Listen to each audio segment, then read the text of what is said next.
APEC 亚太经济合作会议伫咧南韩的济州岛开办，因为受到美国关税政策的冲击，今年亚太地区的经济成长预测值对3.3%下降到2.6%，出口成长量嘛减少。真侪国家是赶紧甲美国来联络谈判，中国、日本甲韩国嘛趁这个机会加强要来甲美国对话。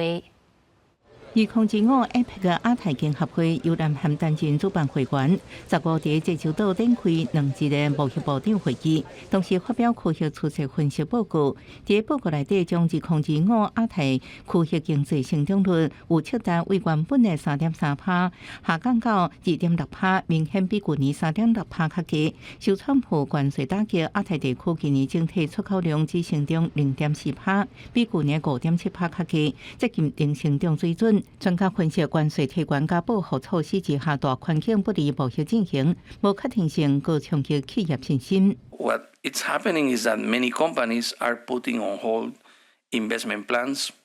They are also putting on hold the launch of new products, new services, until new strategies as well, until the situation is clearer. 利用这场会议，美国贸易代表格里尔甲中国商务部副部长李成光伫场边展开双边会谈，延续进行一代化会谈成果，寻求缓解贸易紧张局势。真侪国家拢赶紧甲美国贸易谈判，包含中国、日本甲南韩，拢趁机会安排加强甲美国对话。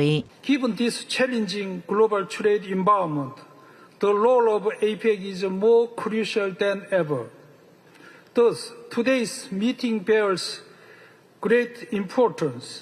为美国角度来看，格里尔在场坐镇也能压制中国争取其他受川普关税压迫国家的支持。学者指出，美国应利用这摆机会，甲 APEC 大部分成员国继续贸易谈判。中国表明无着急达成协议，可能利用这个态势强化伫 APEC 区域贸易整合内底扮演领导者的做法。